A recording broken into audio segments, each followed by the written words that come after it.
I know that some people are sensitive to seeing animals in mortally wounded condition or otherwise bad condition. So for people who are sensitive to that kind of thing, this probably isn't going to be a video for you. Or maybe just check out the audio. I will walk through the steps there. So what this video is just a really quick tutorial, more just kind of showing a feature of Substance Painter.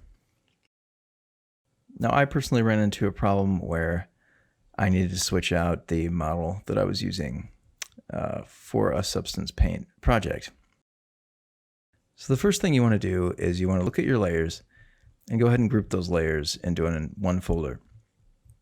And you can name that folder whatever you want. I'm going to name mine Rabbit because that's what these materials make up.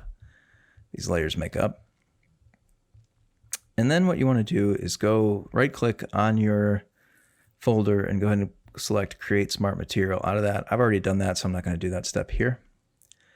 I just got to find it here in my Smart Materials. Shouldn't be hard. They're in alphabetical order as far as I know.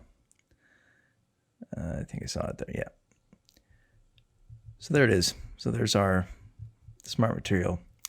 So the problem that I was running into when I would do that was that bringing in the low poly model or any model that doesn't have the same material setup as the one that you've brought in to Substance will, even if you tell it to preserve your strokes and all that stuff, is going to wipe out what you already had over in your layers. It's going to start out as a whole new project, more or less. So as you can see here, even though the UVs are relatively similar, our model is now completely blank and our layer says layer 1 and is an empty layer. So you can go ahead and delete that empty layer. You can go ahead and bring in that Smart Material that we made that was the material set before we changed out the models. And as you can see, the Smart Material is going to go ahead and put everything where it goes on your model. Also, Smart Materials are the fastest way to transfer any work that you've done on one model to another within Substance. But as you can see, we've lost some detail that we had on the previous model.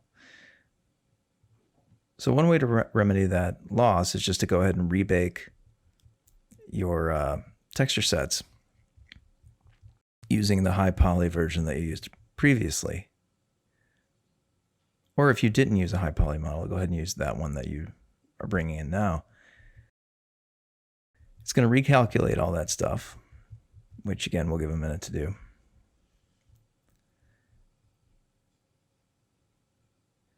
And once recalculated, it will bring in all the detail that we had previously lost.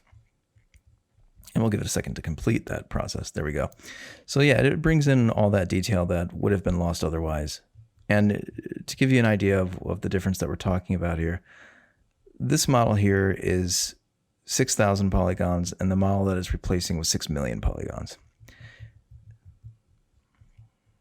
I know that a lot of people have run into the problem of trying to swap out their models and having everything be wiped out. This is the only way that I know to fix it in that situation. Good luck with your projects and keep developing.